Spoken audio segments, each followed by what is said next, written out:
Itinanggi ng China na pinupondohan nila ang ilang troll farms para impluwensyahan ang ating eleksyon. Duda naman dyan ang ating gobyerno, lalo't matibay daw ang inilatag na mga ebidensya sa pagdinig ng Senado. Nasa frontline ng balitang yan, si Brian Castillo. Mariing itinanggi ng China na iniimpluwensyahan nila ang eleksyon sa Pilipinas. Yan ay matapos lumabas sa pagdinig ng Senado ang umano'y pagpopondo ng gobyerno ng China ng mga troll farm at keyboard warriors para siraan ang mga kandidatong tumutuligsa sa China. Giit ng China Foreign Ministry, prinsipyo nilang hindi manghimasok sa mga panloob na usapin ng ibang bansa. Wala rin daw silang interes na makialam sa ating eleksyon. Pero naniniwala naman ang National Security Council na matibay ang mga ipinakitang ebidensya sa pagdinig ng Senado. Merong indikasyon na merong influence operations ang PRC sa Pilipinas na posibleng related sa election. We are very alarmed about this situation kasi nga lumalabas doon sa pasabog ni Senator Tolentino na hindi lang naman pro-China narratives yung ginagawa ng troll farm. There's also clear intention to interfere in Philippine politics. Maging ang Malacanang naaalarma.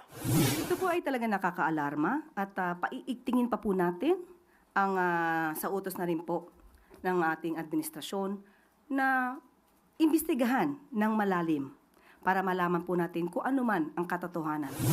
Para naman sa isang eksperto sa pambansang seguridad at dating Deputy Chief of Staff ng AFP, ang pang-iimpluwensya ng China sa ating eleksyon, posibleng bahagi raw ng malawakang influence operations ng China sa Pilipinas. Ano bang aim nun?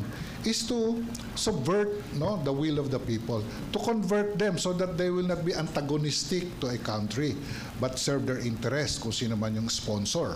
Yung kaisipan ng tao ay kumiling, maging sympathetic sa kanyang cause. Interference ito sa local affairs natin, which is a violation of law. Sa kabila ng mga balitang pakikialam umano ng China, tiniyak naman ng COMELEC ang integridad ng ating eleksyon. Wala pong mangyayaring dayaan dito sa ating halalan. Ginagarantya po ninyo yung Commission Election, aayusin, magiging fair po tayo. Hinimok naman ni Senator Risa Ontiveros na pagtuunan nito ng pansin ng COMELEC. Lalo't isang election offense daw ang pang-iimpluwensya ng ibang bansa. Kailangan din daw managot ang sinumang Pilipinong nakikipagsabuatan sa mga dayuhan. Nagbabalita mula sa Frontline, Brian Castillo, News 5. Mga kapatid, Cheryl Cosim po, huwag maging huli at maging una sa lahat sa balitaan.